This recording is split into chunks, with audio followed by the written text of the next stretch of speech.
लेकिन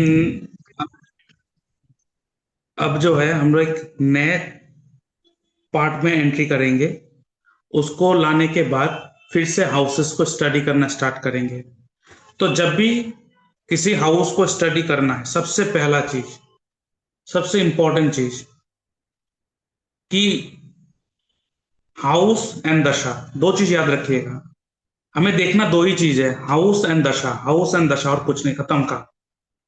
क्लाइंट आया, सवाल बोला, सवाल को आइडेंटिफाई करा, सवाल को आइडेंटिफाई करने के बाद आपने हाउस को देखा कि ये जो सवाल पूछा वो कौन से हाउस से जुड़ा हुआ है। और फिर दशा, दशा को तो हम लोग करेंगे, कैसे स्टडी करते हैं दशा को, कैसे अंतर्दशा को स्टडी करते हैं, वो सारा कुछ देखेंगे। दशा जो होते हैं वो पांच दशा होते हैं: महादशा, अंतरदशा, प्रत्यंतर दशा, सूक्ष्म दशा, प्राण दशा। सूक्ष्म दशा और प्राण दशा हम लोग देखते नहीं है। हम लोग बस तीन चीज को देखते हैं, वो है अंतर महादशा, अंतरदशा एंड प्रत्यंतर दशा। महादशा जैसा है हम लोग वैसे स्टडी करते हैं। अंतरदशा को स्टडी करने का टेक्निक्स और रूल्स थोड़ा अलग है। और प्रत्यंतर दशा का स्टडी सेम तरीके से करते हैं जैसे महादशा है। वो कैसे करते हैं वो बाद में आएंगे। अब कोई व्यक्ति आपको सवाल पूछा, आपने हाउस आइडेंटिफाई किया, आपने हाउस का सब लॉर्ड एंड उसका नक्षत्र लॉर्ड को स्टडी करा, उसके स्क्रिप्ट को देखा। स्क्रिप्ट के हिसाब से आपने देखा वहां पे कहीं एथ या ट्वेल्थ ऐड हो रहा है क्या, या उसका 12वां घर ऐड हो रहा है क्या, जिस घर का बात कह रहा है। अगर उस घर का 12वां घर एक्टिव हो रहा है तो उस घर को नेगेट कर रहा है। ठीक है। फिर हम लोग ये देखेंगे कि अगर सब लॉट अनटेनेंटेड है तो सब लॉट को भी ले लेंगे, नक्षत्र लॉट को तो लेना ही है, नक्षत्र लॉट को कभी इग्नोर नहीं करना है।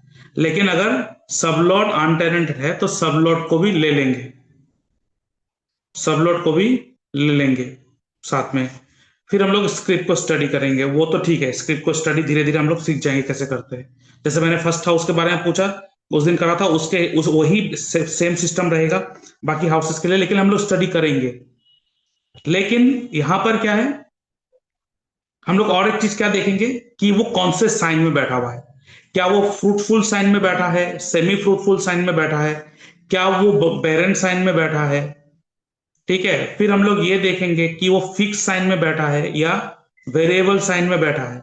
अगर कॉमन साइन में बैठा है तो हम लोग D1 में जाके डिग्री देखेंगे। 0 से 15 जो है वो फिक्स्ड होता है, 15 से 30 वेरिएबल होता है, वो देखेंगे। फिर हम लोग ये देखेंगे कि वो मस्कुलिन है या फेमिनिन है। अगर मस्कुलिन है तो हमें पूरा एक्सप्रेस करना है उस घर के बारे में। फेमिनिन है, एनर्जी है, तो उस घर को छुपा के रखना है, ज्यादा एक्सप्रेस नहीं करना है। हम लोग कहते हैं ना बहुत सारे लोगों को कि आप ज्यादा बोलने के कारण नजर लग जाता है। तो ज्यादा बोलने के कारण नजर क्यों लगता है? तो अगर कोई भी किसी भी घर का सब लॉर्ड का नक्षत्र लॉर्ड अगर फेमाइन राशि में बैठा है, फेमिनिन राशि में बैठा हुआ है, फेमिनिन राशि होता कौन सा है, जितने भी इवेंट साइन होते हैं, 2, 4, 6, 8, 10, 12। और मास्कुलिन साइन कौन सा होता है, जो भी ऑड साइन है, जैसे 1, 3, 5, 7, 9, 11, ये सब मस्कुलिन। मस्कुलिन एक्सप्रेसिव होते हैं, वहां पे एक्सप्रेस करना है, वहां पे एक्सप्रेस करते नहीं हो इसलिए मिलता नहीं है। ठीक है। बहुत सारे लोग कहते हैं कि मेरे पास काम ही नहीं आ रहा है, मैं बहुत मेहनत कर रहा हूं। मेहनत तो गधा भी कर रहा है। विद ड्यू रेस्पेक्ट, मेहनत तो सबसे ज्यादा रिक्शा वाला, ठेला चलाने वाला बहुत ज्यादा मेहनत करता है। एक लेबर हम लोगों से भी ज्यादा मेहनत करता है। लेकिन क्या उसके मेहनत का उतना फल उसको मिल पा रहा है? नहीं। क्यों? कुछ बात है वहां पे। अब देखिए, वहीं से ही जो लेबर होते हैं वहीं से ही उठकर कोई मिस्त्री बन जाते हैं। मतलब वो मिस्त्री से कॉन्ट्रेक्टर भी बन जाते हैं। कैसे? बिकॉज उन्होंने अपने डिजायर को एक्सप्रेस करा। That means what, if your 10th house सब लॉर्ड का नक्षत्र लॉर्ड मस्कुलिन साइन में है, एक्सप्रेस जितना करोगे उतना काम बढ़ेगा, कि मुझे ना ये करना है, मुझे वो लाना है, मुझे ये दिखाना है, मुझे ये करके दिखाना है। अगर वो फेमाइन साइन में बैठा हुआ है, फेमाइन एनर्जी लेके बैठा है, वहां पे एक्सप्रेसिव ज्यादा मत करो, वहां पे इमोशन शो करो। क्यों? Because famine energy is a emotional energy, masculine energy is a aggressive and expressive energy. ठीक है? तो ये चीज को तो हमें देखना है। लेकिन बात यहां पे ये है कि जब हम लोग स्क्रिप्ट को बना लिया कि इतने सारे हाउसेस तो दे रहा है, तो कोई भी हाउसेस को पकड़ लो चलेगा? नहीं। जब स्क्रिप्ट में हाउसेस शो करता है प्लेनेट, उसमें एक बात इंपॉर्टेंट होता है जिसे हम लोग कहते हैं पावर। अगर मान लेते हैं कोई भी सब लॉट का नक्षत्र लॉट हाउस दे रहा है, मतलब 3 6 9 दे रहा है, 3 6 9 दे रहा होगा एग्जाम्पल, तो हम लोग कहेंगे कि आपके 10th हाउस 3 6 9 दे रहा है, आप सर्विस का कोई काम करिए क्योंकि 6th हाउस दे रहा है। और 3rd हाउस है कम्युनिकेशन, तो कम्युनिकेशन का कोई काम करिए। लेकिन उन्होंने ये करा, लेकिन चल नहीं रहा है। फिर जब हमने हाउसेस का पावर निकालने की कोशिश करा, तब पता चला कि उसमें से सबसे पावरफुल हाउस जो है वो 9th हाउस है। तो हम लोग कहेंगे अरे आपको ट्रेनिंग देना था, आपको ऑनलाइन ट्रेनिंग देना था। तो इससे आपको पता चलेगा, जो अभी मैं पढ़ाने वाला जिसे कहते हैं फोर फोल्ड थ्योरी। अब नया आ चुका है 6 फोल्ड थ्योरी, जहां पे भी सब लॉट को भी यूज हो रहा है।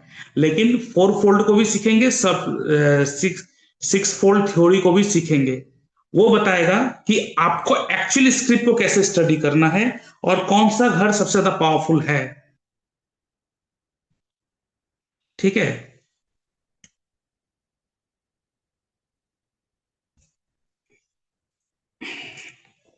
तो सर। इसको स्टडी करने से पहले मैं यहाँ पे 10 मिनट के बाद इसको पढ़ाना स्टार्ट करूंगा, इसको पढ़ाना स्टार्ट करूंगा। तो ये 10 मिनट के अंदर किसी को कोई सवाल पूछना है, कुछ डाउट है, कुछ डिस्कशन करना है, स्टार्ट कर दीजिए। सर मेरा क्वेश्चन था कि हम लोगों का कोर्स कब तक चलेगा सर, मतलब कितना कवर हो गया और कितना बाकी है, इसका थोड़ा आइडिया दे दीजिए। नहीं दूंगा आइडिया,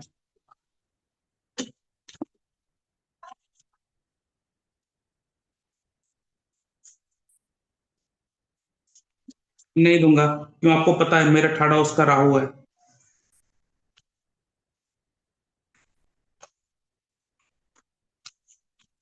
आइडिया दे दूंगा तो फिर काम रुक जाएगा कुछ दिनों के बाद, और कुछ दिन चलने दीजिए। Okay sir. नेक्स्ट कोई सवाल? हाँ सर जी, पूछिए। नमस्कार। नमस्कार। सर जी, मैं अरविंद बोल रहा हूँ। हाँ जी, बताइए। मेरा मेरा भी यही प्रॉब्लम है, क्योंकि मैं अभी जस्ट दूसरा क्लास अटेंड कर रहा हूँ। हाँ, लेकिन क्या है ना कि आप बीच में अटेंड हुए ना, तो वो जो रिकॉर्डेड क्लास है उसको हम्म। आपको देख के जाना पड़ेगा, फिर आपको होगा। तो आप उस दिन मैंने मैसेज करा था ना, हम्म। आपको मैंने मैसेज करा था ना कि आप हाँ, फर्दर जो है पाँच। वो कर दीजिए, फिर हाँ, आपको वीडियो में पाँच भेज दूंगा। तो क्या होगा ना, हाँ हाँ, तो मैं वो जो वीडियो भेज दूंगा ना, वो जितना जल्दी हो सके उसको कवर अप कर लीजिए, ताकि यहाँ पे जी आके जो चीजें आपके क्लियर हो जाए। और डाउट मत रखिएगा चीजें, क्योंकि मैं 2 दिन के बाद एक डिस्कशन सेशन रखने वाला हूँ रात को। जी जी तो इसलिए मैं चाहता हूँ कि वो डिस्कशन सेशन स्टार्ट करने से पहले आप वो वीडियो सब देख ले। जी जी जी सर, बिल्कुल बिल्कुल। और मैं जब ज्वाइन हुआ ना सर जी, तो मेरे समझ में नहीं आ रहा था कुछ। कुछ भी समझ नहीं आ रहा था। नहीं नहीं, समझा देंगे, अरे कोई टेंशन नहीं है। आप यहाँ पे जितने भी है सबको मैक्सिमम क्लियर हो ही गया होगा। अगर क्लियर नहीं होगा तो फिर बता दीजिए, कोई किसी का क्लियर हुआ कि नहीं हुआ, मुझे आ रहा है कि नहीं आ रहा है पढ़ाना। Thank you sir. और सर, एक एक रिक्वेस्ट थी सर। हम्म। तो जैसे आप कुछ भी जैसे पढ़ाते हो, हम्म। तो एक एक एग्जाम्पल देके हम्म। समझा दिया करो, ताकि समझ सके। अच्छा, ठीक है। ओके लेकिन सर, मतलब मैं थैंक यू। एग्जाम्पल नहीं देने का कारण क्या है ना, हम्म। पता है कंफ्यूजन है, लेकिन मेरा ना पहले से ये सिस्टम है। मैं कराते जाता हूँ, कराते जाता हूँ, कराते जाता हूँ, इधर थोड़ा, इधर थोड़ा, इधर थोड़ा, मतलब पैटर्न तो वही रहता है, लेकिन बीच में एग्जाम्पल मैं नहीं लेता, कभी लेता कभी नहीं लेता। जैसे कि हम्म। मैंने एक फर्स्ट, उस दिन सिर्फ फर्स्ट हाउस के बारे में स्टडी करने के बाद मैंने इसको घुसा दिया। अभी हम्म। अभी मैं जी क्यों जी। घुसा दिया ना, four fold theory, six fold theory.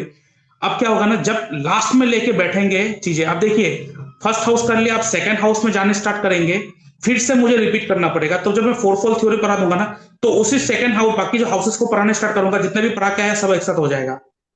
तो आपको लगा हाँ अरे हम्म। ये तो ऐसा हो रहा है, हाँ ऐसा हो रहा है, सब एक साथ कनेक्ट हो जाएगा। इसलिए जो है ना, अभी थोड़ी देर पहले हेमरूप जी ने भी पूछा ना कि थोड़ा आइडिया दे दीजिए। ये आइडिया ना देने का रीजन यही है कि जब मैं कराऊंगा तब आपको आइडिया अपने आप आ जाए, हाँ ये तो सब वही है, देखिए। आपको लग रहा होगा शायद बहुत कुछ पढ़ा है, 2 दिन के बाद देखेंगे अरे सब भी तो हो गया। जी जी, वो वही प्रॉब्लम था कि मैंने जो पहले लेक्चर है वो पढ़े नहीं, इसकी वजह से मेरे को बीच में कुछ समझ नहीं आ रहा था ना, हाँ, ये बस, बाकी नहीं कुछ। तो मुझे पता है, मुझे पता है आपने उस दिन जो मैसेज लिखा था ना, बस मुझे रिप्लाई करने का टाइम नहीं मिलता, इसलिए ऐसा हो रहा था। तो मैंने ये बोला था कि उस समय आप वो कर दीजिए, फिर मैं आपको भेज रहा हूँ, तो फिर वो आप एक फेज में चले जाएंगे हम लोग, फिर क्लियर हो जाएगा आपको। Okay sir, okay sir, thank you. अरे हमारा, हम लोगों का एक, मेरा एक स्टूडेंट भी है कोलकाता का। आज उनको मतलब कोर्स खत्म नहीं हुआ, लेकिन किसी कारण की वजह से उसको सर्टिफिकेट देना पड़ा। उन्होंने ग्रैंड एस्ट्रोलॉजी कोर्स लिया था, 1,44,000 वाला कोर्स लिया था। उन्होंने रिकॉर्डेड सेशन देख के ही कर लिया सारा का सारा। आज कहीं पर उन्होंने इंटरव्यू भी दिया, वहां पे क्लियर हो गया, अब वो वहां पे ऑनलाइन एस्ट्रोलॉजी ये करेगा।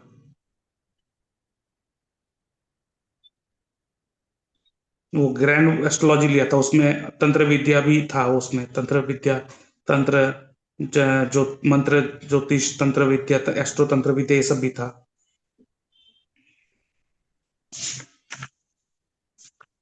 सर ये पोर्टल सही होता है क्या? जैसे मतलब हम लोग तो एस्ट्रो सेज यूज करते ही है, फिर एस्ट्रो टॉक है, फिर और पता नहीं क्या कितने पोर्टल्स है जिसमें लोग काम करते हैं, एस्ट्रोलॉजर्स काम करते हैं ऑनलाइन।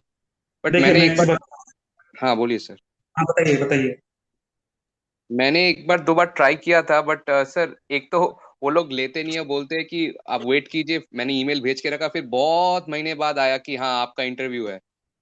तब तक मैं कुछ और कर रहा था, तो मेरा इंटरेस्ट भी चला गया।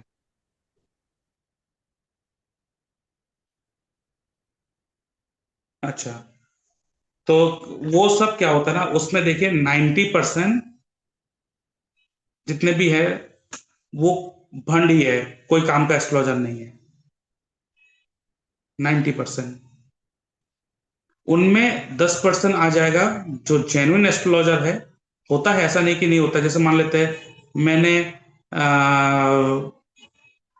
जैसे कि मैंने मैंने आपको कहा ना कि अब मेरे भी एक स्टूडेंट है जिन्होंने एक जगह पे इंटरव्यू दिया, उनको वहां पे सिलेक्शन हुआ, तो वहां पे बैठेंगे आप ऑनलाइन हो, तो वहां पे तो वो ऑनलाइन बैठेंगे, वहां पे तो उसका होगा, क्योंकि वो उसको जो भी टूल्स एंड टेक्निक सिखाया, मैंने तो कोई ऐसा टूल्स एंड टेक्निक नहीं सिखाया जिस जो फेक हो, कोई काम का नहीं हो, ऐसा कुछ नहीं। और ऐसा भी मैंने अब लोगों को कभी नहीं सिखाया कि आप रेमेडी दो, खाली रेमेडी दो हो जाएगा। अगर नियत ही नहीं, अगर नियत ही कह रहा है नहीं होगा, तो रेमेडी से क्या कर लेंगे। लेकिन हाँ 90% वहां पे फेक है, दैट फॉर श्योर। सर जी, एक क्वेश्चन मेरा भी था हम्म। कि जैसे हम सब लोग एस्ट्रोसेस या यही यूज करते हैं जैसे अभी, तो सब में नहीं सेम हम्म। हुआ ना, सब में सेम नहीं होता, अलग अलग होता है, तो कौन सा यूज करना चाहिए ऐप जैसे क्या सॉफ्टवेयर? सॉफ्टवेयर? हाँ। देखिए, अगर आप केपी करते हो तो अभी के लिए एस्ट्रोसैज जो ऐप है उसको आप यूज कर सकते हो अभी के लिए। जी। लेकिन जब आप प्रोफेशनली करने जाओगे, तो हाँ। वहां पर आपको Parashari light, Parashari light. Parashari light चाहिए। जी जी। ठीक है, पराशरी लाइट आपको चाहिए। अगर आप, अगर हाँ पराशर लाइट चाहिए आपको। लेकिन अगर आप पराशरी एस्ट्रोलॉजी करते हो, केपी नहीं करते, पराशरी एस्ट्रोलॉजी करते हो, तो उसके लिए जगन्नाथ होरा सबसे बेस्ट है। जगन्नाथपुरम। जगन्नाथ, बहुत जी। अच्छा है पराशरी एक्सप्रेस के लिए। बहुत अच्छा, आर्थिक। उसमें सबसे बढ़िया चीज होता है, उसमें सबसे बढ़िया एक चीज होता है जिसे मुझे मुझे बहुत पसंद आता है, तिथि प्रवेश पद्धति। और तिथि प्रवेश जो होता है, मैंने अपने यूट्यूब में बहुत बार इसके ऊपर वीडियो भी डाला है। तिथि प्रवेश, वो आपके पूरे एक साल 2026 कैसा जाएगा, 27 कैसा हम्म। जाएगा, वो सब बता देते हैं। बताते मतलब और बताएगा नहीं, वो आपको स्टडी करना पड़ेगा। वो चार्ट बन के आ जाता है, वो चार्ट को स्टडी करना आना चाहिए। जिसको पराशरी आता है वो तिथि प्रवेश भी कर लेगा आराम से। जी जी। जी सर। Thank you.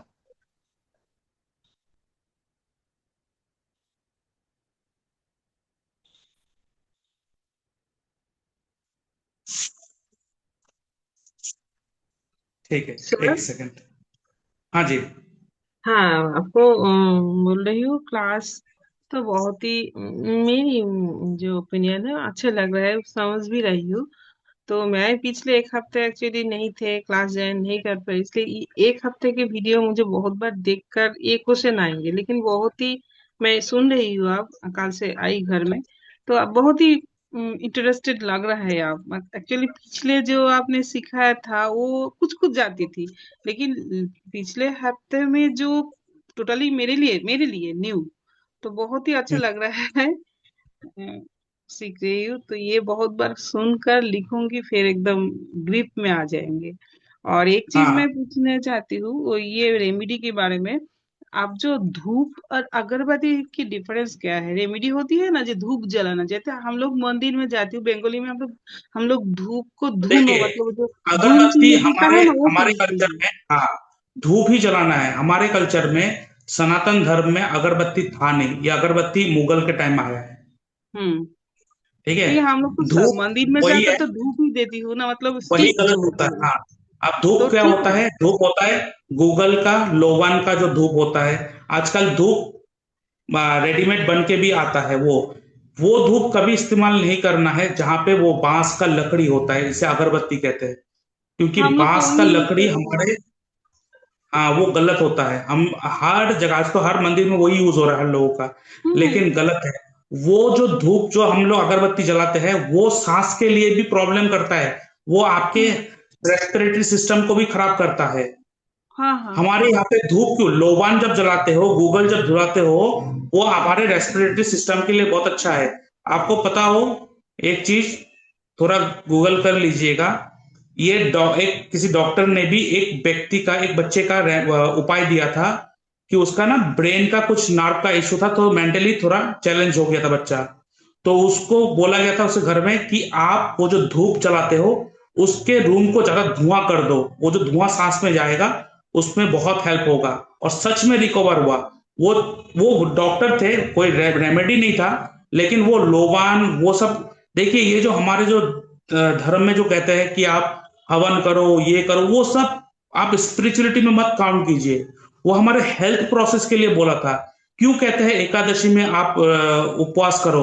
क्योंकि हर 15 दिन में आप जब उपवास करते हो, तो हमारे बॉडी रिपेयर करते हैं हमारे बॉडी में। आजकल खाए जा रहा है, खाए, लोग कहते हैं ये तो कभी दारू नहीं पिया, कभी सिगरेट नहीं पिया, फिर कैंसर से क्यों मर रहा है? अरे, आपने अपने बॉडी को हील होने का कोई, ठीक है, अगर आप खा भी रहे हो, रोज खा रहे हो, लेकिन 1 घंटे का कोई फिजिकल एक्सरसाइज तो करो। तो ये सब जो चीज है, फिर हम लोगों में क्या कहता था, हम लोगों में जब शायद सॉरी नहाते थे, सबसे पहले पहले नदी में नहाते थे। अभी क्या होता है, शावर होने के कारण डायरेक्ट सर पे पानी डालते हैं। ये बहुत गलत सिस्टम है। इससे हार्ट स्ट्रोक, ब्रेन स्ट्रोक आने का चांस रहता है। या तो ऐसा तो बहुत ऐसा होता नहीं है, लेकिन क्या होता है, धीरे धीरे जो नर्वस सिस्टम है वो वीक होने लगते हैं। पहले क्या होता है, पाँव में पानी डाला जाता है। पाँव में जब पानी डालते हैं, पानी पाँव में डालते ही बॉडी को एडजस्ट कर लेते हैं। हार्ट जो है वो सेंस कर लेते हैं कि कितना टेम्परेचर है। तो पाँव से नीचे से आप ऊपर आते हो। ठीक है, आप नीचे से ऊपर आते हो। इसलिए नदी में जब पहले नहाते थे, पाँव जाते थे, फिर आखिर में जाके सर डुबाते थे। इसलिए सावर में भी अगर कोई नहाते हैं ना, तो पहले पाँव को लेके जाओ, फिर पाँव से धीरे धीरे बॉडी को लाओ, आखिरी में सर सर को लाओ। ठीक है। दूसरा चीज, हम लोग जब कहते हैं ना कि आपका गोत्र क्या है, गोत्र का मतलब क्या है? गोत्र का मतलब क्या है? गोत्रो तो हम कोई लोग बता जानते हैं सकता जो है गोत्र? प्रतीक है ना। वो ऋषियों की जो एंसेस्टर की ना वो तो मुझे बताई पता है, है, वो मुझे पता है, वो हर कोई बोलता है, उसका मतलब क्या है? उसके ऊपर नहीं जानती हूँ। वही तो प्रॉब्लम हो गया। आज आज के जमाने में इसी चीज के लिए बहुत ज्यादा प्रॉब्लम हो रहा है। गोत्र जेनेटिक। उन ऋषियों का है, ठीक है, गोत्र उन ऋषियों का वो वंश है जिस ऋषि के वंश से मैं आया हूं। लेकिन इंपॉर्टेंट वो नहीं कि मैं ऋषि के वंश से आया हूं, इंपॉर्टेंट ये है कि वो ऋषि का प्रोसेस क्या था, दिनचर्या क्या था, सिस्टम क्या था। जैसे अगर मैं कहता हूं मेरा गोत्र है शांडिल्य गोत्र, इसका मतलब मैं शांडिल्य ऋषि से आया हूं। कोई कहता है कश्यप गोत्र, मतलब कश्यप ऋषि से आया है। इसका मतलब ये नहीं कि मैं शांडिल्य गोत्र में शांडिल्य ऋषि बा महान काम हो गया, कुछ महान काम नहीं हुआ। उनका प्रोसेस है कैसा। सबसे पहले, मैं बाकी गोत्र आप लोग सर्च कर ली, मुझे मैं ये नहीं पढ़ाने वाला, ठीक है, बस मैं आपको बता रहा हूं। जब आप कहते हो ना गोत्र से आए हो, इसका मतलब सबसे पहले आप अपना आइडेंटिफिकेशन दे रहे हो कि मैं इस वंश से आया हूं। तो जब आप इस वंश से आए हो तो आपको पता होना चाहिए कि आपका वेद क्या है, आपका मंत्र क्या है, उसके बाद आपका दिनचर्या क्या है। सबसे पहला चीज जो जो जैसे मेरा सांडल्य गोत्र है, तो हमारा जो वेद है वो है शाम वेद। और Sham Ved is well known for music. और जो शांडिल्य गोत्र से आते हैं वो फैमिली म्यूजिक सुनता ही नहीं है घर में, नाचते नहीं, गाते नहीं, एंजॉय नहीं करते। वो भगवान के पास जितना भी सर पटक ले वो खुश रह नहीं सकता, पहला चीज। दूसरा चीज, वो हर व्यक्ति अपने घर में भगवत गीता रखते हैं, लेकिन अपना वेद नहीं रखते। वो वेद को पढ़ना चाहिए, शाम वेद, में सांडल्य गोत्रों का शाम वेद। दूसरा चीज, सांडल्य गोत्र में सबसे इंपॉर्टेंट चीज क्या है, सबसे पहले पांव धोआ जाता है। हर गोत्र का सबसे पहले पांव ही धोआ जाता है, लेकिन कौन से पांव? जो हमारा जो सांडल्य गोत्र है, सबसे पहले लेफ्ट लेग को धोया जाता है। सबसे पहले left leg, then right leg, फिर उससे ऊपर आया जाता है। ऐसे बहुत सारे प्रोसेस है, बहुत सारे प्रोसेस है, उन प्रोसेस को फॉलो करना होता है। तब आप गोत्र को बोला करिए। अगर उस प्रोसेस को फॉलो नहीं करते तो गोत्र को मत बोलिए कि मेरा ये गोत्र है, मैं गोत्र भी हूं। क्यों? बिकॉज ये सब रूल पता नहीं है, नियम मानते नहीं है, कह देते हैं गोत्र मेरा ये है। इसीलिए इसी कारण के वजह से वो राक्षस जन्म लिया था। हिरण्यकश्यपु का कश्यप ऋषि से ही तो जन्म लिया था, वो भी तो ऋषि थे। क्यों? Because of not following the system या रूल्स। उन्होंने अपने वाइफ के साथ संध्या काल में रिलेशन बना लिए थे, जिसके कारण ये बना। क्यों? बिकॉज उन्होंने, तो जब आप ये करते हो कि मैं कह रहा हूं मैं शांडिल्य गोत्र में कश्यप गोत्र, लेकिन पूजा करने का प्रोसेस क्या है, पूजा करने का प्रोसेस क्या है वो भी पता नहीं है। एक ब्राह्मण आके पूजा कर रहा है, आपको कुछ पता नहीं है। वो मंत्र आखिरी में वो फूल बेलपत्र पकड़ के 2-3 लाइन बोलेंगे, उसके साथ आप रिपीट करते हैं। तो यह क्या हो रहा है पता है, यहाँ पे राक्षस पद्धति हो रहा है, यहाँ पे कोई वैदिक पद्धति नहीं हो रहा है। इससे कारण बोलो, अगर बोल रहे हो तो पूरा सर्च कर लो कि मेरा वेद क्या है, मेरा मुख क्या है। जब मैं कहता हूं ना, जब मैं कहता हूं कि मैंने 2-2.5 लाख 3 लाख रुपए खर्चा कर दिया पढ़ने में, ऐसे नहीं कि आपको मैं दिखाता हूं क्यों इंपॉर्टेंट होता है ये सब चीज। आप ये देखिए एक बार,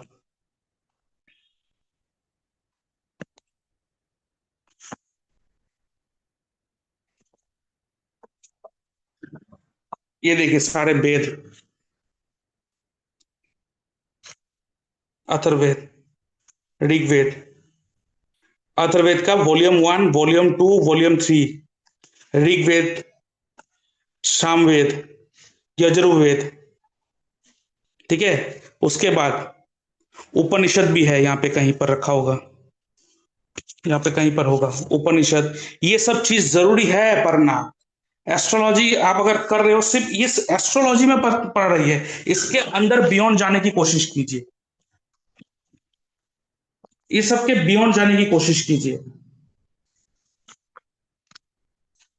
तो ये आप लोगों का एक टास्क भी है जो मैं आपको लोगों को दे रहा हूं, वो है कि आज अपने गोत्र को ढूंढिए। आपके गोत्र का वेद क्या है, कौन सा वेद है, मुख क्या है, मंत्र क्या है, दिनचर्या क्या है,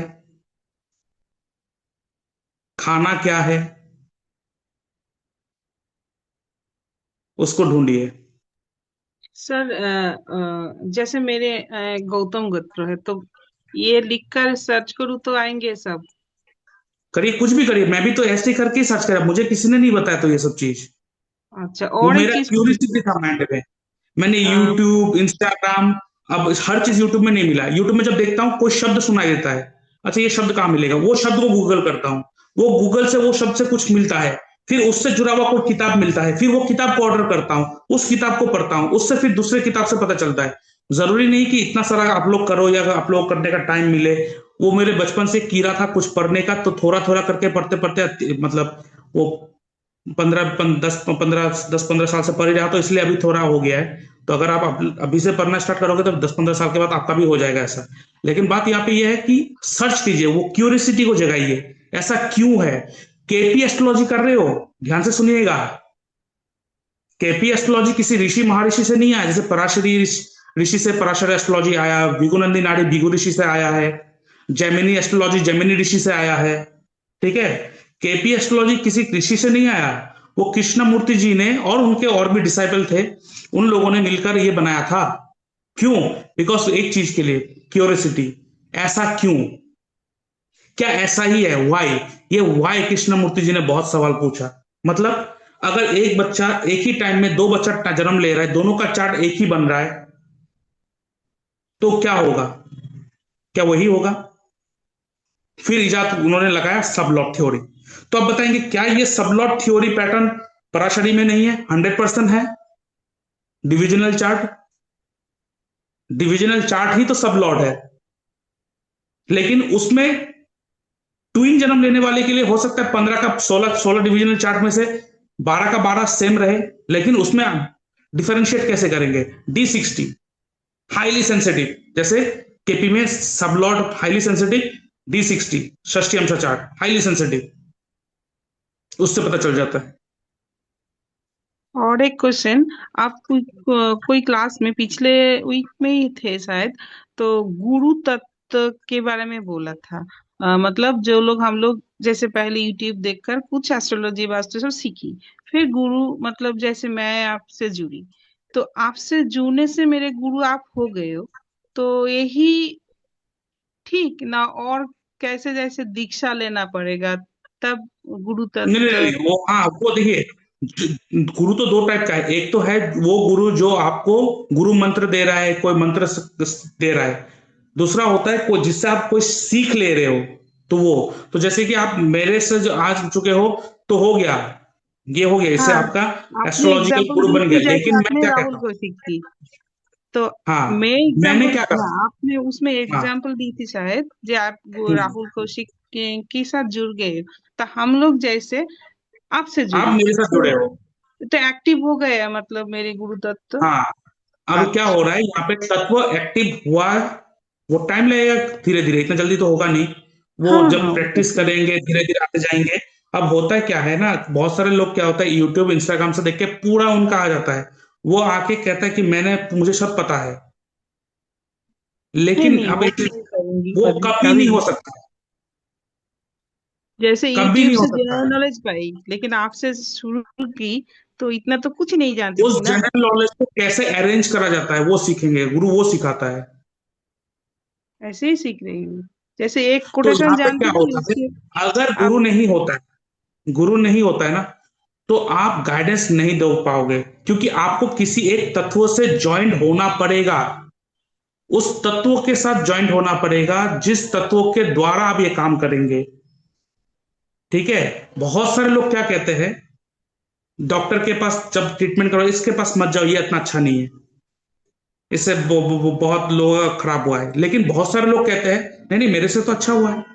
लेकिन वो व्यक्ति जिसका रिकमेंड करते हैं, जिस डॉक्टर, उसके वो डॉक्टर के साथ भी तो ऐसा हुआ है, बहुत सारे पेशेंट अच्छा नहीं हुआ होगा।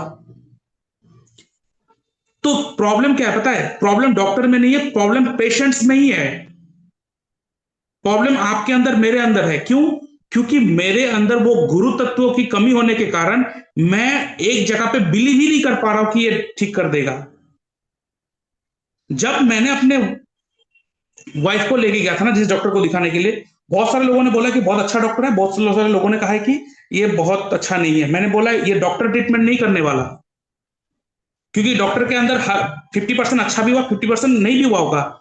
जिस डॉक्टर को रिकमेंड कर रहे हो वो अच्छा हो भी रहा है, नहीं भी होगा, लेकिन ऐसे करते मैं जाऊं कहां, किसके पास जाऊं? इसलिए मैंने बोला ना, कहीं तो कहीं आपको रुकना पड़ेगा, कहीं ना कहीं वो तत्वों से आपको ज्वाइन होना पड़ेगा। तो ये जो ट्रीटमेंट कर रहा है, जो ठीक कर रहा है, वो डॉक्टर नहीं कर रहा है, वो ऊपर वाले करवा रहा है। अगर ऊपर वाले चाहेंगे तो उस डॉक्टर से ही ठीक करवा देंगे, वो डॉक्टर ही ऐसा मेडिसिन लिख देगा जो एक ही बार मेडिसिन से काम हो जाएगा। तो अगर आप एस्ट्रोलॉजर के पास जाते हो और एस्ट्रोलॉजर को बिलीव कर रहे हो तो गलत कर रहे हो। आप उस तत्वों को बिलीव करके जाओ, वो तत्व उस एस्ट्रोलॉजर के मुंह से निकलवा देगा। समझी। इसलिए किसी तत्व के साथ ऐड होना बहुत ज्यादा जरूरी है, बहुत ज्यादा जरूरी है किसी तत्व के साथ ऐड होना। और हमारी परंपरा भी रही है ना गुरु जी। हाँ, गुरु परंपरा, फिर उनके सिवा तो हो ही नहीं सकता ना। हो ही नहीं सकता। हाँ, हम चाहे कितना भी यूट्यूब देख ले, कुछ भी सर्च कर ले, कुछ भी सीख ले, लेकिन गुरु के सिवा संभव ही नहीं सब। क्योंकि जब मैं पढ़ रहा था, मैं आपको बताऊं, मैं पिछले 10 साल से पढ़ रहा था, मेरे पास सब सब कुछ मुझे पता है, लेकिन जब तक मैं भी जब तक एक गुरु के सामने आके रुका नहीं ना, तब तक उस चीज को एक साथ क्लब करके कि लोगों को बताऊं नहीं हो पा रहा था। मैं कब आया आप लोगों के सामने, मैं कब आया यूट्यूब में, कब आया लोगों को गाइडेंस देने? जब मैंने उनसे कोर्स कर लिया, राहुल कौशिक जी से। अब शायद बात भी नहीं होता है मेरे उनके साथ, लेकिन उसके साथ उस दिन बात करते ही उनके तत्वों के साथ मैं ऐड हो चुका हूं। अब मैं, मेरे अंदर मैं काम नहीं कर रहा, वो तत्व काम कर रहा है। तो आप कहेंगे वो तो इंसान है, उसका तत्व मेरे पास कैसे ऐड होगा?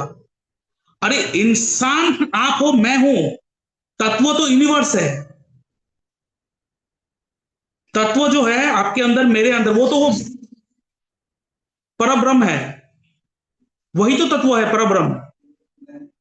वही तो कृष्ण जी कहते हैं कि जो मैं हूं, मैं ही तुम्हारे अंदर हूं, तुम ही मैं हूं, मैं ही तुम हूं, बस अहम ब्रह्मास्मि, मैं ही भगवान हूं, आई एम द क्रिएटर। इसका मतलब क्या है? मैं क्या भगवान हूं? नहीं, लेकिन मेरे अंदर वो जो तत्व है वो भगवान है। आपके अंदर जो तत्व है वो भगवान है। इसलिए तो हमारे परंपरा में हैंडशेक नहीं था, नमस्कार करना था। नमस्ते क्यों? मैं उस व्यक्ति को नमस्ते नहीं कह रहा हूं, उस व्यक्ति के अंदर जो तत्व है, वो जो गॉडली एनर्जी है, उसको मैं उसके सामने मैं सर झुका रहा हूं। सिंपल चीज है ना। एक दिन एक बहुत एजेड एक कांस्टेबल है हमारे यहाँ पे, ये आपने सुना भी होगा, मैंने शायद बताया भी तो। एक एजेड कांस्टेबल है, वहां पे एक बहुत ही कम एज का लड़का आया, यूपीएससी क्रैक करके IAS officer, sorry IPS officer बना। उसको सैल्यूट मार रहा है, तो वो लड़का कह रहा है कि आप मुझसे इतने बुजुर्ग हो, आप मुझे सैल्यूट मत मारो। तो वो कह रहा है कि मैं आपको सैल्यूट नहीं मार रहा हूं, मैं आपके इस वर्दी को सैल्यूट मार रहा हूं, क्योंकि वर्दी बहुत ऊपर है मेरे से। जी तो जी इसका जी। मतलब आपके अंदर जो गुण है, आप कोई इंपॉर्टेंट नहीं हो, मैं कोई इंपॉर्टेंट विशेष व्यक्ति नहीं हूं, मेरा कोई इंपॉर्टेंस है भी नहीं इस दुनिया में। क्योंकि आप देखो, अगर आप सोचते हो ना कि ये इंसान बहुत इंपॉर्टेंट है, ये इंसान जब दुनिया छोड़ के चले गए, आज उनके बारे में कुछ सोच भी नहीं रहा होगा, भूल भी गया इंसान। मैं भी चले जाऊं तो कोई भी याद नहीं रखने वाला, सब भूल जाएगा। तो आप, मैं, ये इंपॉर्टेंट नहीं है, बिल्कुल भी इंपॉर्टेंट नहीं है। इंपॉर्टेंट है अंदर का तत्व, उस तत्व को कितना एक्टिव कर सकते हो कि आप जहां पे जाओ, वो जगह में रहने वाले व्यक्ति को महसूस हो जाए कि कोई आया है। तो उस तत्व को बिल्ड करना पड़ेगा। अब उस तत्व को बिल्ड करने के लिए हमें ऑलरेडी एक तत्व चाहिए जो ऑलरेडी बिल्ड हो चुका हो। इसीलिए देखिए, आप देखो, गौतम बुद्ध जी को भगवान मानते हैं, लेकिन उसको गुरु को भगवान नहीं मानते, लेकिन गौतम जी के भी गुरु थे। क्यों? क्योंकि वो गुरु, वो गौतम जी को गौतम जी बना दिया। राम जी का गुरु थे, कृष्ण जी का भी गुरु थे। इसलिए कहते हैं ना, गुरु कौन है? गुरु को तो भगवान के भी ऊपर रखा गया है, त्रिमूर्ति का तत्व उनके अंदर डाला गया है। इसलिए जब मैं, आप कह रहे हो ना कि आप मेरे से ज्वाइन हो चुके हो तो आप का गुरु बन चुका हो, तो मेरे तत्व आपके साथ नहीं। आप नो डाउट आपका तत्व मेरे से कनेक्ट हुआ है, लेकिन मेरा तत्व किससे कनेक्ट है? राहुल कौशिक जी से। राहुल कौशिक जी कनेक्ट किसके साथ है? उनके गुरु जी से। उनका गुरु जी किसके साथ कनेक्टेड है? उनके गुरु से। ऐसे करके कनेक्टेड है, सोल बाय सोल। तो यहाँ पे जो सोल काम कर रहा है आपको पता भी नहीं होगा कौन सा सोल काम कर रहा होगा। जी सर। इसलिए मैं कनेक्शन जरूरी है। सर जी, मेरा भारद्वाज गोत्र है, और मेरा हम्म। गोत्र की परंपरा रही है कि उनसे ये गोत्र द्रोणाचार्य जी तक आया, और हम्म। द्रोणाचार्य जी से अश्वत्थामा तक आया। तो मतलब राम जी को, और उन्होंने कृष्ण जी उनको ही सिखाने का काम उन्होंने किया था। जैसे उनके वेद जो बोले आपने, उनका वेद तो नहीं है, लेकिन उनके रामायण और महाभारत, ये दो बुक्स है उनके ग्रंथ। हाँ, तो उन बुक्स को आपको फॉलो करना पड़ेगा। जी तो उन बुक्स ने क्या कहा है उसको फॉलो करना पड़ेगा। जी जी जी, यही पूछना चाहता था। सर, मंत्र देने के जो वो है ना, दीक्षा लेना है, वो अलग है कुछ? वो अलग है। उस वो लेना चाहिए और नहीं चाहिए? नहीं नहीं, वो तो आप किसी भी एक गुरु से गुरु मंत्र तो लेना ही चाहिए। सबको लेना चाहिए मतलब? सबको लेना चाहिए, गुरु मंत्र तो चाहिए ही। जैसे मेरा गुरु है राम, हम लोगों को कहता है उनको हम लोग कहते हैं राम ठाकुर। उनका मंत्र दे के रखा है वो। तो कोई कृष्ण जी का गुरु मंत्र लेते हैं, कोई काली जी का। रामकृष्ण जो परमहंस है उनसे जो मंत्र निकल के आया वो है। गुरु मंत्र तो चाहिए ही चाहिए। एस्ट्रोलॉजी करने से गुरु मंत्र जरूरी है ना, नहीं है? क्योंकि मैं मेरी फैमिली में गुरु हम हस्बैंड मंत्र वाइफ नहीं लिया। जरूरी है। आप एस्ट्रोलॉजी करो या ना करो, लाइफ में कहीं भी कुछ करो ना करो, गुरु मंत्र जरूरी है। तो वो तो नहीं ली, मतलब क्या बोलूं, उसकी इम्पोर्टेंस ही हमारी फैमिली में नहीं है, तो नहीं ली। मेरी सास ससुर रिटायर्ड करने के बाद रामकृष्ण मिशन में जाकर दीक्षा ली थी, लेकिन मेरे हस्बैंड और मैं तो कभी, क्या बोलूं, उसके लिए सोची नहीं। तो आप डर लगता है तो नहीं, तो लेना चाहिए और नहीं चाहिए, इसलिए पूछिए इस बारे में 100%। आज।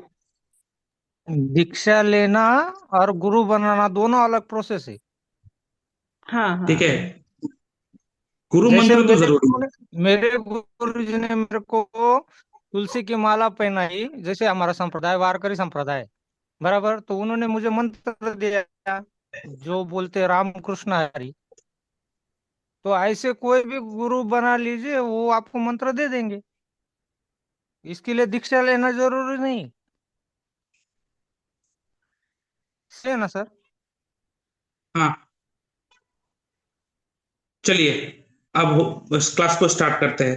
तो यहां पर आप जो बात करेंगे वो करेंगे six fold theory. Direct six fold theory करेंगे हम लोग। तो यहाँ पे पहले तो प्लैनेट्स का करेंगे, उसके बाद हाउसेस का करेंगे, ठीक है? क्यों? क्योंकि कभी हम लोग कहते हैं ना कि इस घर में किसका चल रहा है ज्यादा। जैसे कि हम लोग निकाल तो लेते हैं कि इस घर का सब लॉर्ड वो है ये है, लेकिन चल किसका रहा है सबसे ज्यादा, कभी पता नहीं चलता है। तो उसका निकालने के लिए हाउस का भी चाहिए सिग्निफिकेशन, जिसे कहते हैं सिग्निफिकेटर। आपको केपी एस्ट्रोलॉजी में ये बहुत जगह मिलेगा, सिग्निफिकेटर। और ये सिग्निफिकेटर जो है वो बन के आता है, ठीक है? बन के आ जाता है, ठीक है? वो बन के आ जाता है, लेकिन फिर भी आपको पता होना चाहिए कि वो बनता कैसे है, क्योंकि कोई अगर पूछा तो बोलना आना चाहिए। तो सबसे पहले हम लोग बनाएंगे प्लेनेट का सिक्स फोल्ड थ्योरी। तो सिक्स फोल्ड थ्योरी बनाने के लिए आपको सबसे पहले किसी भी चार्ट का अगर थ्योरी बनाना है तो वो चार्ट आपके सामने होना चाहिए, ठीक है? वो चार्ट आपके पास होना चाहिए।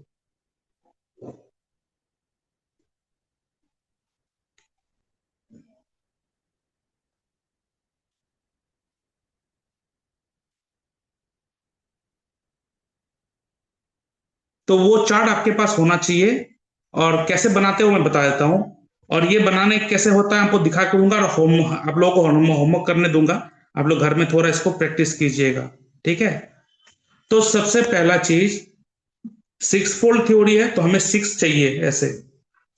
यहाँ पे हम लोग प्लैनेट्स लिखेंगे इधर, जैसे सन, मून, क्योंकि 9 के 9 ग्रह है, उन 9 के 9 ग्रहों का हमें निकालना पड़ेगा सिग्निफिकेटर।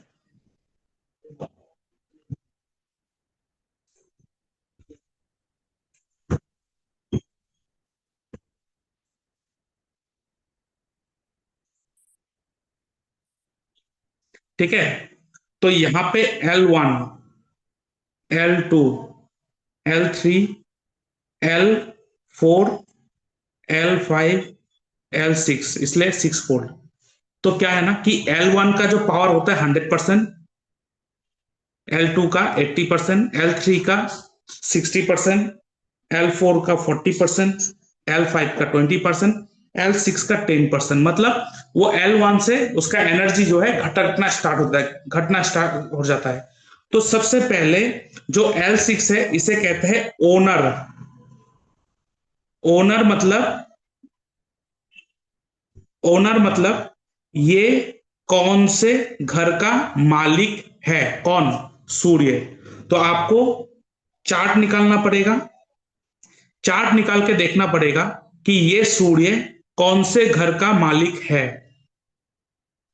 मतलब वो कैसे समझेंगे कि उनका राशि जिस घर में होगा वो उस घर का मालिक होगा। तो जो घर का मालिक होगा उस घर को यहां पे लिख देंगे। मान लेते हैं कोई सिंह लगन का व्यक्ति है तो उसका सूर्य, वो ओनर कौन से घर का होगा? फर्स्ट हाउस का। और उसके पास सिर्फ एक ही घर होगा क्योंकि उसके पास एक ही राशि होता है, तो हम लोग 1 लिख देंगे। अगर मान लेते हैं वीनस है, वीनस के बारे में, वीनस के पास 2 हाउसेस होता है, तो वीनस का कौन से घर का ओनर है? तो हम लोग वो 2 घर का लिखेंगे, चार्ट लेंगे, समझ लेंगे।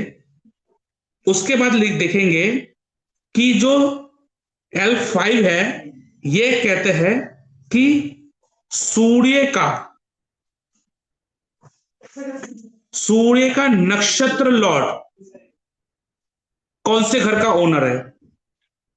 Star Lord of owner. मतलब जो यहां पे प्लैनेट्स लिखा है, इस प्लैनेट का, इस प्लैनेट का जो नक्षत्र लॉर्ड है वो कौन से घर का ओनर है, यहां पे लिखेंगे। L4 कहते हैं कि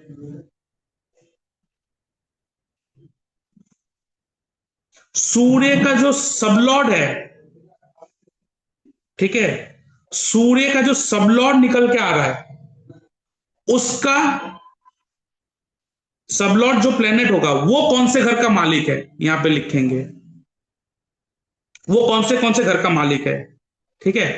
तो ये 3 जो है इसमें हम लोग लिखते हैं नक्षत्र लॉर्ड, सब लॉर्ड एंड प्लेनेट। ओनर कौन से घर का मालिक है, तो यहां पे सूर्य कौन से घर का मालिक है, सूर्य का नक्षत्र लॉर्ड कौन से घर का मालिक है, सूर्य का सब लॉर्ड कौन से घर का मालिक है। अब ये 3 जो है ये बात करते हैं, पहला चीज सिटिंग, ये ओनर था, ये L4, L5, L6 ये ओनर का बात करता, मतलब वो कौन से घर का ओनर है। ये 3 बात करेगा सिटिंग, मतलब ये जो प्लेनेट है, मतलब सूर्य, वो कौन से घर में बैठा है, वो घर यहां पे लिखेंगे। फिर सूर्य का जो नक्षत्र लॉर्ड हमने यहां पे लिखा निकाला था L5 में, सूर्य का नक्षत्र लॉर्ड कौन से घर में बैठा है यहां लिखेंगे। फिर ये जो है सब लॉर्ड कौन से घर में बैठा है वो यहां पे लिखेंगे। ये है 6 फोल्ड। पहले क्या था, ये जो सब लॉर्ड हमने निकाला था ना इसको नहीं लेते थे, और ये सब लॉर्ड कहां बैठा है वो भी मुझे जरूरत नहीं था। तो पहले क्या लिया जाता था कि प्लैनेट कौन से घर का मालिक है, उसका नक्षत्र लॉर्ड कौन से घर का मालिक है, उसके बाद प्लैनेट कहां बैठा है और नक्षत्र लॉर्ड कौन से घर में बैठा है, बस। अब क्या है कि सब लॉर्ड तक चले जाते हैं, बस इतना ही और कुछ नहीं। तो इसके लिए मैं यहां पे एक चार्ट को निकाल लेता हूं, किसी का भी एक चार्ट निकाल लेता हूं।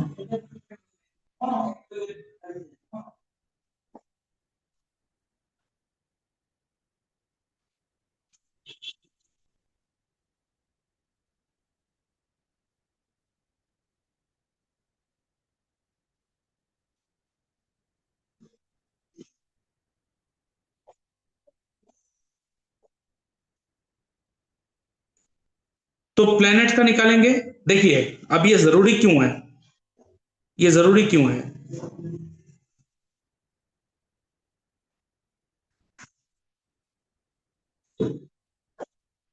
क्योंकि अब देखो यही सिग्निफिकेटर है जो हमें निकालना है। अब जैसे मैंने यहां पे बोला है कि सूर्य का नक्षत्र लॉर्ड मर्क्यूरी, और मर्क्यूरी यहां पे रिजल्ट दे रहा है कौन से घर का, ठीक है। मर्क्यूरी यहां पे रिजल्ट दे रहा है, तो हम लोग कहेंगे सेकेंड, 11 एंड 12। इससे हम लोग कहेंगे कि ये पैसे तो कमाएंगे बढ़िया, लेकिन 12th हाउस देने के कारण खर्चे हो जाएंगे। लेकिन हम लोग ये कहेंगे कि डिसअपॉइंटमेंट खर्चे ज्यादा होंगे या पैसे ज्यादा आएंगे। तो इनमें से मुझे ये पता होना चाहिए कि पावर किसका ज्यादा है, मुझे वो निकालना है, ठीक है। अब हमने कहा है, अभी तक तो हम लोग प्लेनेट का नक्षत्र लॉर्ड ही चेक कर रहे थे, सब लॉर्ड तक तो गया ही नहीं। सब लॉर्ड क्या है? सब लॉर्ड जो वो टेस्ट बताते हैं, टेस्ट, किसी भी रिजल्ट का टेस्ट बताएंगे।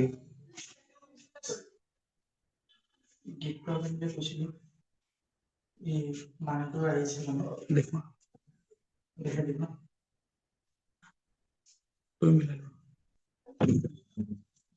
तो यहां पर हमने सबसे पहले क्या बनाना है, हमें वही हमें कॉलम बनाना है सबसे पहले कि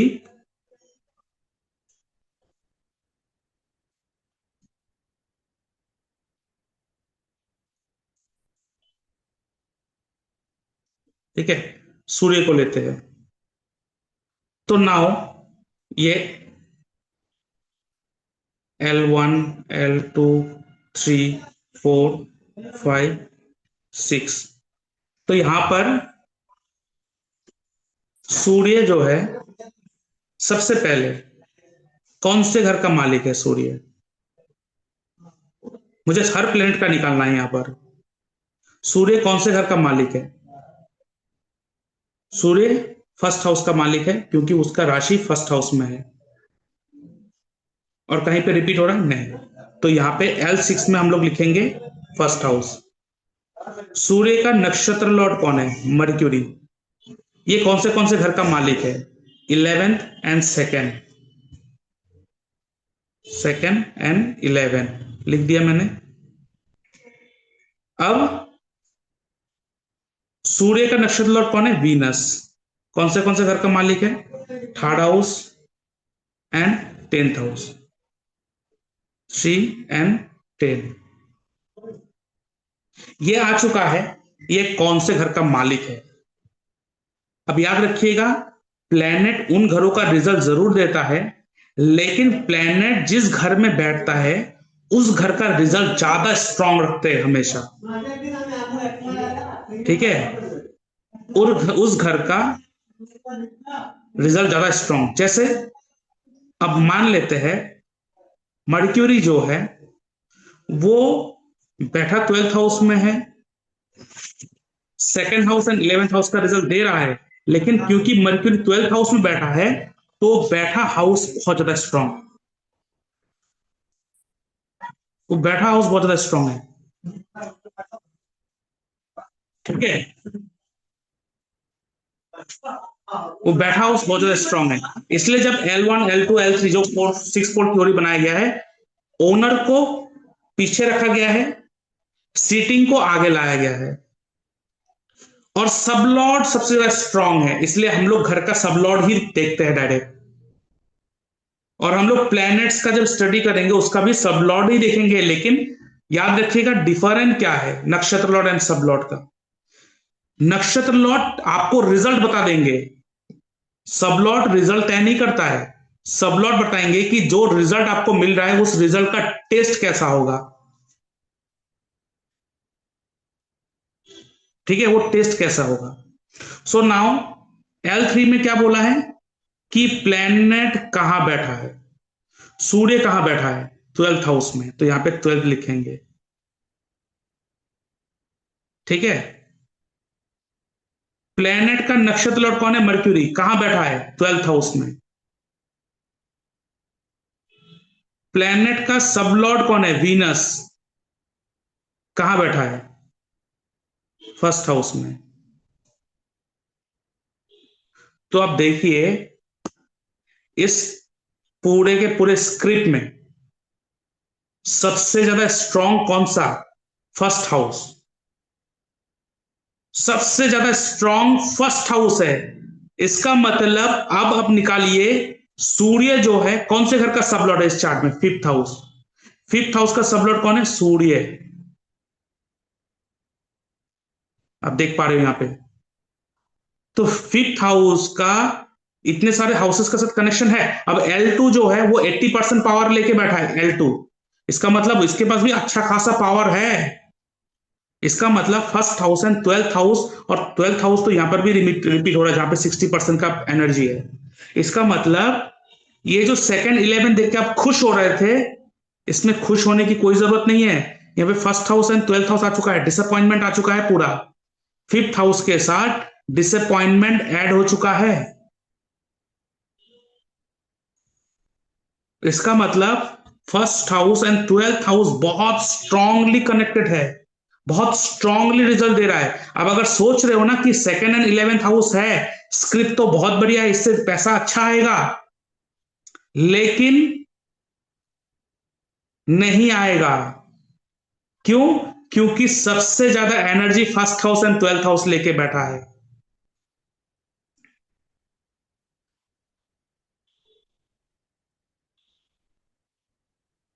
ठीक है। क्लियर हुआ? जी सर बिल्कुल। ठीक है, क्लियर हुआ सबको?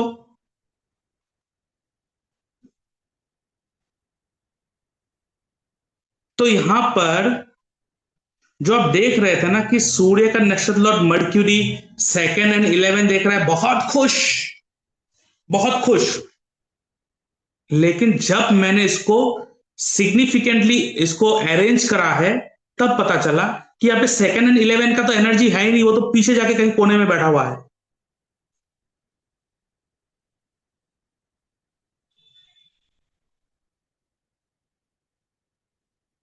कहीं पीछे जाके कोने में बैठा हुआ है।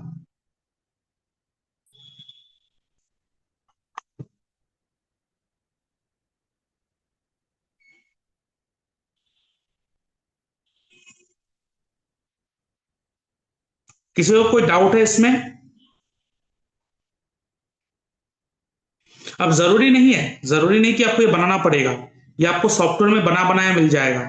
लेकिन एस्ट्रोसेज में एक प्रॉब्लम क्या है, एस्ट्रोसेज इस तरीके से अलाइन करके नहीं देता, डायरेक्ट बना दे। देखिए इसमें यहाँ पे सूर्य का हम लोगों ने निकाला था, सूर्य का सबसे पावरफुल हाउस कौन सा था? First house.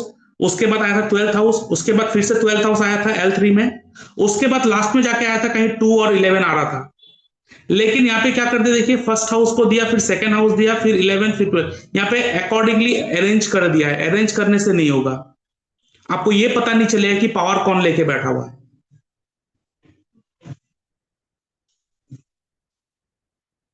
पावर कौन लेके बैठा है।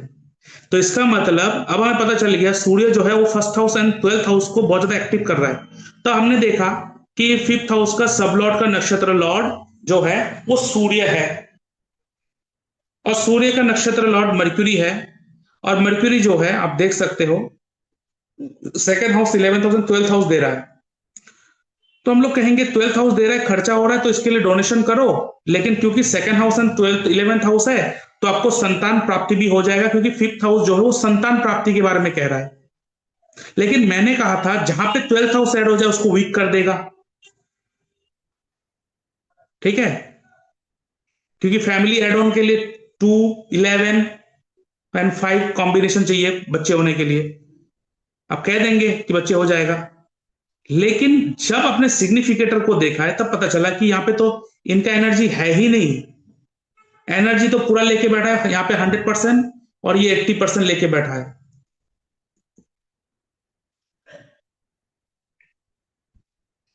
डिसअपॉइंटमेंट, लॉट्स ऑफ डिसअपॉइंटमेंट,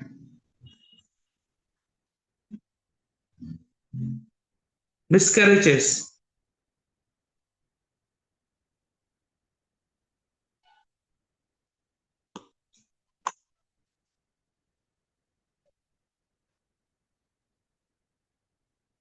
इस तरीके से आपको चंद्रमा को निकालना है, इस तरीके से राहु का निकालना है।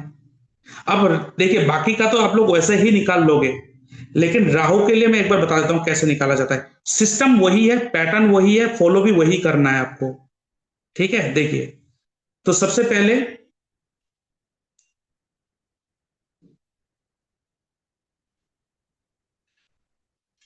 Rahu Ketu L1, L2, L3, L4, L5, L6। तो सबसे पहले राहु, राहु ये रहा, राहु का नक्षत्र लॉर्ड ये रहा, और राहु का सब लॉर्ड ये रहा, ठीक है। तो अब सबसे पहले राहु के लिए हम लोग क्या कहते हैं, ओनर। राहु कौन से घर का ओनर है? सबसे पहले राहु किसी घर का ओनर होता ही नहीं है। राहु केतु किसी का घर का ओनर नहीं होता है, क्योंकि उसका राशि है ही नहीं। जैसे कुंभ राशि को मानते हैं उसका राहु का है, एंड वृश्चिक राशि केतु का मानते हैं, लेकिन उस तरह से नहीं। वो तो मानते हैं लेकिन केपी में नहीं, वो किसी उसको राशि नहीं दिया गया है, उसका राशि नहीं है, तो किसी का ओनर नहीं है, तो हम लोग यहाँ पे डैश कर देंगे। Next fifth house, sorry L5 क्या कहते हैं, नक्षत्र लॉर्ड ओनर। नक्षत्र लॉर्ड ओनर मतलब राहु का नक्षत्र लॉर्ड कौन है, सैटर्न। वो कौन से घर का मालिक है, देखिए छठे घर और सातवें घर में उसका राशि है, तो यहाँ पे 6 और 7 लिखेंगे। L4 सब लॉर्ड ओनर, सब लॉर्ड कौन है, शनि, फिर से 6 और 7। नाउ सिटिंग, क्योंकि पहला 3 सिटिंग को दिखाता है। सो राहु कहां बैठा हुआ है, तो राहु बैठा है थर्ड हाउस में, तो यहां पे लिखेंगे। नेक्स्ट राहु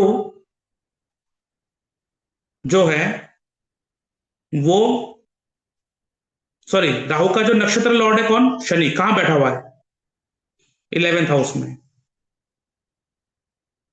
फिर से राहु का सब लॉर्ड कौन से घर में, सब लॉर्ड शनि है, कौन से घर में, 11th हाउस।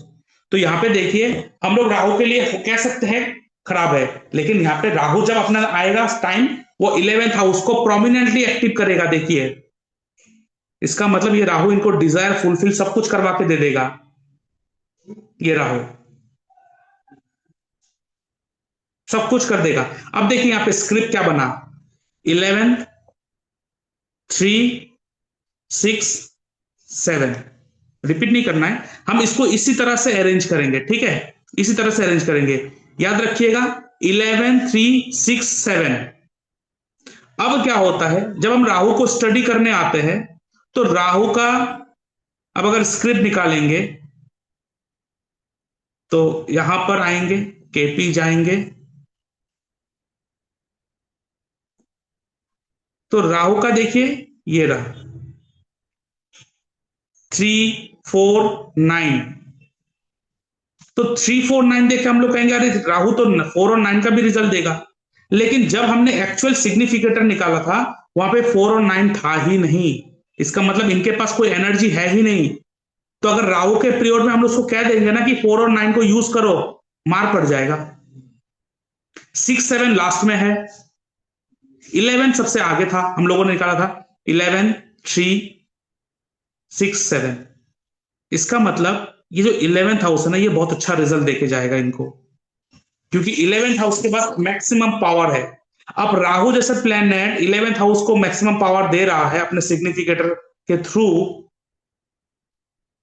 तो 11 ठहरा डिजायर, राहु ठहरा बड़ा, तो इनको तो बहुत बड़ा बड़ा डिजायर करना है।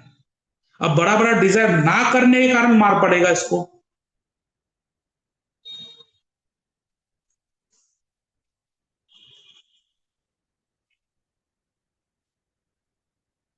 ठीक है, हम लोगों ने राहु का स्क्रिप्ट निकालना सीखा था, इसलिए तो 4 और 9, 4, 3, 4 कैसा है, मैंने क्या बोला, राहु को, राहु के साथ कौन बैठा है, राहु को कौन दृष्टि देके रखा है, राहु जिसके राशि में है उसका भी रिजल्ट देगा।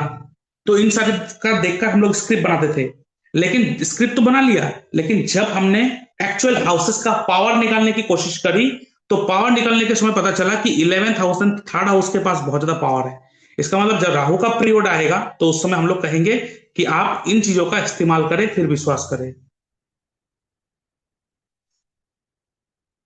वो कैसे कैसे लगाएंगे वो लोग, हम लोग लगाएंगे, लेकिन पहले कैसे सिग्निफिकेटर को बनाना है वो आपको क्लियर हो रहा है? सर एक बार और समझा दीजिए ना, थोड़ा सा कंफ्यूजिंग लग क्या चीज कंफ्यूजन लगा?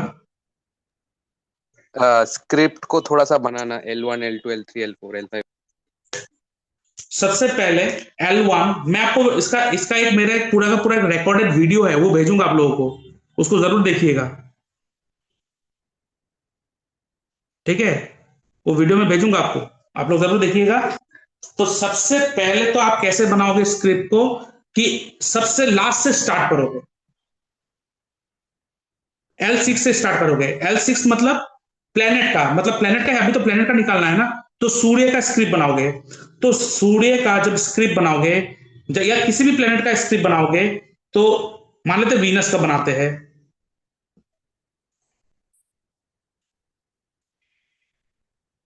तो यहां पे L6 L5 L4 L3 L2 L1, तो ये जो है हम लोग लास्ट से स्टार्ट करेंगे।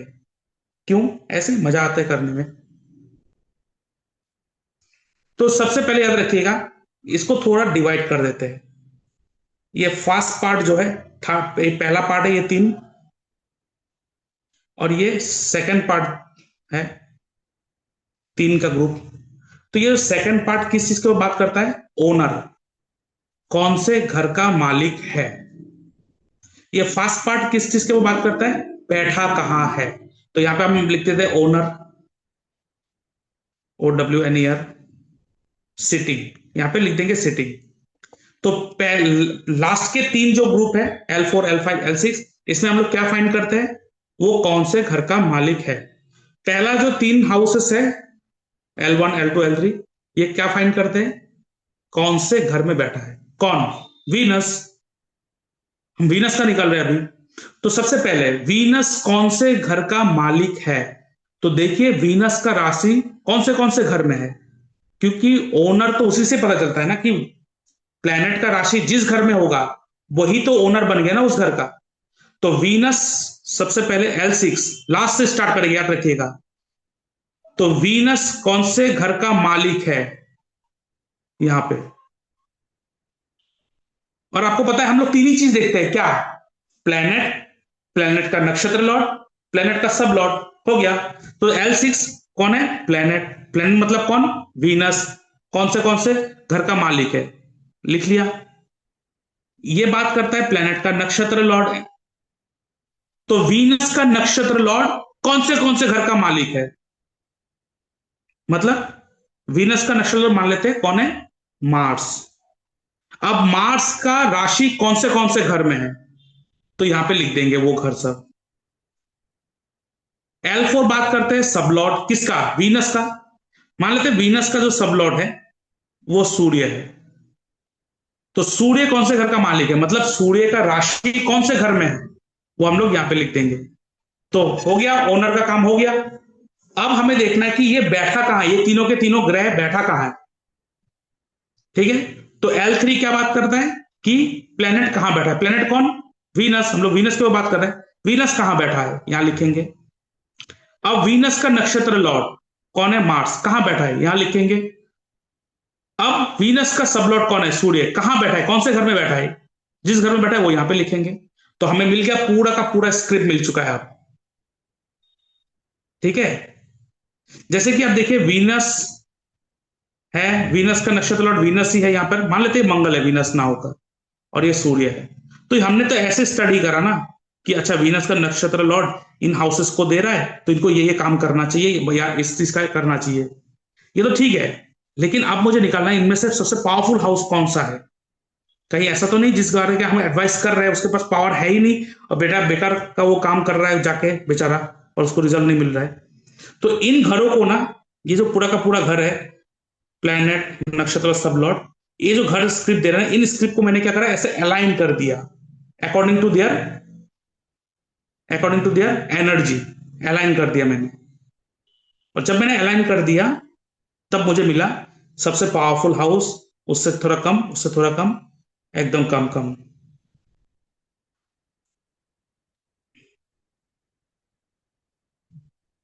इससे क्या पता चल रहा है? इससे ये पता चल रहा है कि आप देखिए, पहले जो पहला ग्रुप होता है इसमें सीटिंग का बात कर रहा है, इसका मतलब प्लेनेट जिस घर में बैठा होता है ना वो ज्यादा पावरफुल होता है।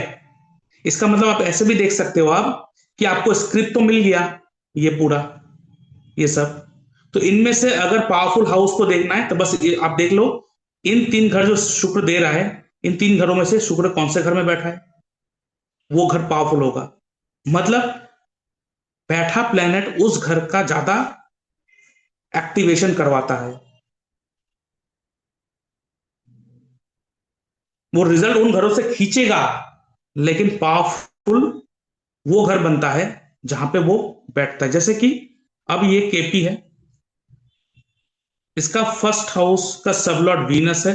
हमें स्टडी करना है वीनस को, इनके बिहेवियर को भी देखना है। वीनस का नक्षत्र लॉर्ड कौन है? वीनस ही है। उसका सबलॉर्ड कौन है? राहु। तो हमने क्या बोला कि इसका भी सिग्निफिकेटर बनाते हैं। और हमें पता है कि ये जो है, ये बैठा हाउस ज्यादा असर देता है। तो वीनस का नक्षत्र लॉर्ड वीनस खुद है, बैठा कहां पे है? फर्स्ट हाउस में। वीनस का नक्षत्र लॉर्ड वीनस ही है, तो वो सेम हो गया। सब लॉर्ड कौन मिला था हमें? राहु। बैठा कौन है? Third house. तो हमें ना इतने सारे जो स्क्रिप्ट मिल रहा है उसको हम स्टडी करेंगे। जो वीनस का नक्षत्र लॉर्ड कौन से हाउस को दे रहा है, राहु कौन से हाउस को दे रहा है, वो तो स्टडी करेंगे। लेकिन अभी के लिए हमें यह पता चल रहा है कि इस व्यक्ति का फर्स्ट हाउस का जो कनेक्शन है वो 3 और 1 बहुत इंपॉर्टेंट है। इसका मतलब ये व्यक्ति घूमना बहुत चाहेगा, चेंजेस बहुत करेगा जगह, और मैं ज्यादा करेगा, क्योंकि मेरे पास क्योंकि मैं बहुत पावरफुल है 100%। क्यों? क्योंकि वीनस का नक्षत्र और वीनस ही आ रहा था और फर्स्ट हाउस में ही बैठा है।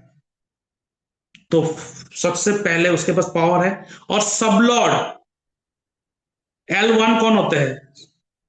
सबलॉर्ड कहां बैठा है? तो सबलॉर्ड कौन था? राहु। कहां है? Third house. तो सबसे ज्यादा पावरफुल कौन है? Third house. और ये जो है ये 80% है। इसका मतलब चेंजेस इज द की। ये मेन चीज है। मतलब आप देखो, पूरा स्क्रिप्ट को पकड़ के उसको बोलोगे, आप ऐसा करो वैसा करो वैसा करो बोलोगे, लेकिन एक चीज जो इसको पकड़ा के देना है, उसको छोड़ नहीं सकता, वो घर है जो 100% एनर्जी लेके बैठा है।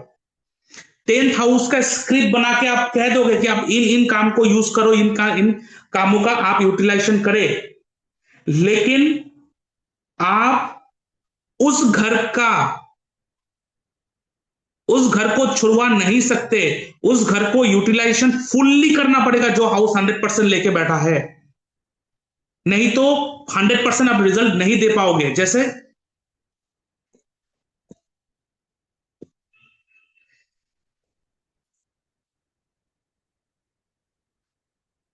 10th हाउस का सबलॉर्ड इज जुपिटर। जुपिटर का नक्षत्र लॉर्ड केतु। तो हम लोग कहेंगे स्क्रिप्ट देख के कि जुपिटर ये रहा, नक्षत्र लॉर्ड केतु है। केतु जो है 1 3 4 9 10 दे रहा है। तो आप कहेंगे कि 4th हाउस जो है वो नेगेट हो रहा है क्योंकि थर्ड हाउस आ गया। तो आप कहेंगे कि 10th हाउस नेगेट हो गया। क्यों? क्योंकि 9th हाउस आ चुका है। तो 9th हाउस आना अच्छी बात नहीं है। क्यों? वो धर्म धर्म करते रहेंगे। ठीक है। अब रह गया कौन? First house, third house and 9th house. हम लोग कहेंगे टूर एंड ट्रेवल का काम करो, कम्युनिकेशन का काम करो, ऐसा कुछ कहेंगे। लेकिन अब मुझे यह भी तो कहना है ना कि ऐसा कौन सा चीज है जो इनके प्रोफेशन में होना ही चाहिए। अगर वो होगा नहीं तो वो चलेगा नहीं, चाहे आप उसी घर को क्यों ना पकड़ के दे रहे हो उसके स्क्रिप्ट के हिसाब से। और वो घर कौन सा होगा? वो घर वो होगा जो L1 के हिसाब से वो दे रहा है। तो उसको कैसे निकालेंगे? उसको भी निकालते हैं, चलिए।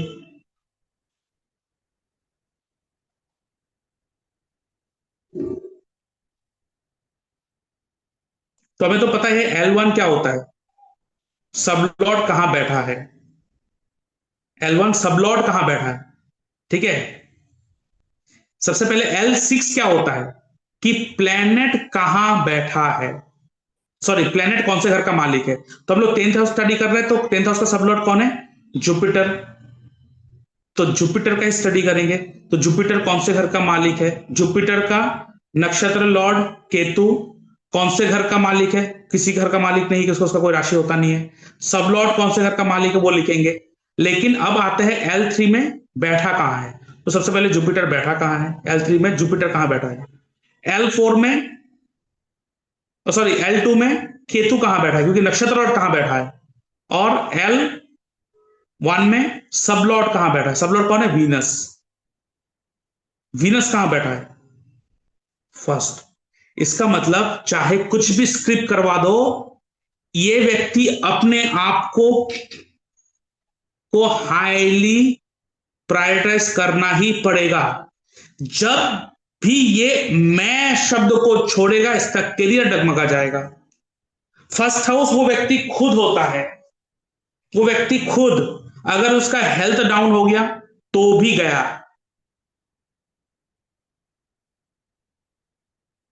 क्लियर हो रहा है सबको?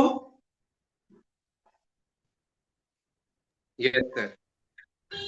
हाँ,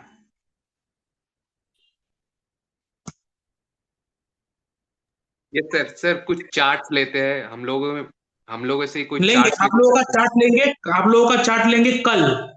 आप लोगों का चार्ट मैं लूंगा कल। मैं तो चार्ट लूंगा क्योंकि ग्रुप में तो मैंने बोला ही आप सबको भेजा, सबका भेजा हुआ है, और कब 2 दिन से मैं सबका एक एक करके चार्ट ले ही रहा हूं। लेकिन आज यहाँ पे ये समझ में आया कि नहीं आया, सब लोग बताइए एक बार। जी जी। ठीक है, अब यहाँ पे मैं आप लोगों को 2 वीडियो एक्स्ट्रा भेजूंगा, उसको देखिएगा। कल आप लोगों के बीच में मैं चार्ट लूंगा और उसी हिसाब से पढ़ेंगे। अब क्यों मैंने ये बोल दिया, क्योंकि ताकि जब मैं जैसे उस दिन मैंने फर्स्ट हाउस के बारे में स्टडी करा, तब अब जब इन सारे घर का स्टडी करूं ना, तो कोई टूल्स एंड टेक्निक रह नहीं जाना चाहिए, कोई टूल्स एंड टेक्निक रह नहीं जाना चाहिए।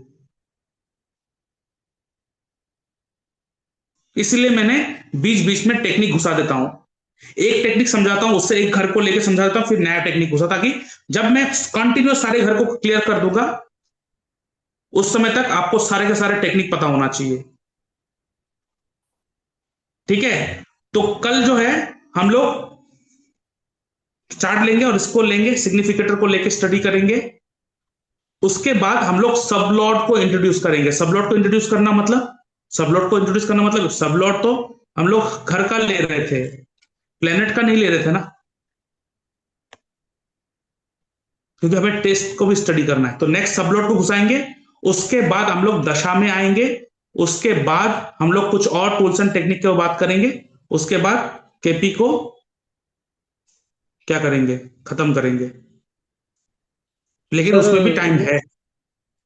वो कैसे भेजना है आपको, क्या चार्ट? भेजना है, चार्ट चार्ट।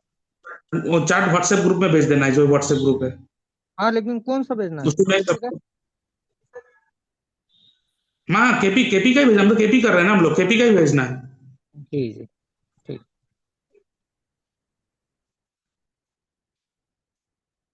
तो यहां तक किसी को कुछ डाउट है?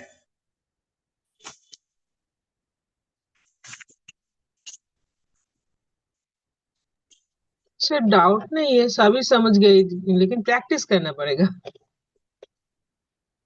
हम्म। सभी एकदम अच्छे तरह से मैं तो समझी। हम्म। तो ये प्रैक्टिस करने से आप भी तो प्रैक्टिस के ऊपर है पूरा का पूरा, आप लोगों के ऊपर अभी। चार्ट के ऊपर देने से वो एकदम पूरा ग्रिप में आ जाएंगे मेरे ख्याल से। हम्म। सर एस्ट्रोसेज में जो सेलिब्रिटी कुंडलीज होता है, आई नो कि वो एक्यूरेट नहीं है, लेकिन फिर भी उनके ऊपर अगर प्रैक्टिस करे तो उससे कोई प्रॉब्लम नहीं नहीं नहीं है। नहीं, मत करिएगा, क्योंकि सब लॉट बैठेगा नहीं, फिर कंफ्यूज हो जाओगे। क्योंकि उन लोगों ने खुद ही लिख के दिया एक्यूरेसी, नीचे डीडी लिखा हो, डीडी मतलब डर्टी डाटा, वो खुद ही बोल दिया। तो डर्टी डाटा में मत जाइए, क्यों, क्योंकि सब लॉट एक्यूरेट बैठेगा नहीं। उससे अब लगन को देखो, सिर्फ लगन तो किसी का भी सेम रहेगा, क्योंकि वो 2 घंटे का है। वो लगन से आप करो। आपको हम लोगों ने प्लानिटरी अलाइनमेंट टेक्निक सिखाया, तो प्लानिटरी अलाइनमेंट टेक्निक को ही लगन में लगाओ। उसमें तो और बहुत कुछ है, प्लानिटरी टेक्निक में आएगा कि व्यक्ति क्या बन सकता है, करियर के बारे में मैंने समझाया, तो उसको लगन में लगाओ। जितने भी सेलिब्रिटी है उनका लगन लगाओ, लगन में जाके प्लानिटरी अलाइनमेंट टेक्निक लगा दो जो मैंने आप लोगों को सिखाया।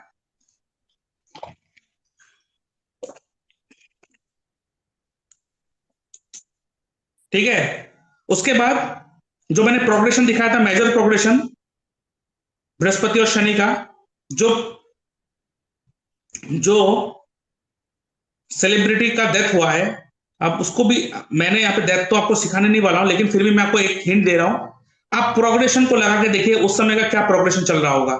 उस प्रैक्टिस से आपके अंदर एक आ जाएगा कि हाँ, हम लोग ऐसे कह सकते हैं कि इस समय ऐसा हो सकता है इसके साथ।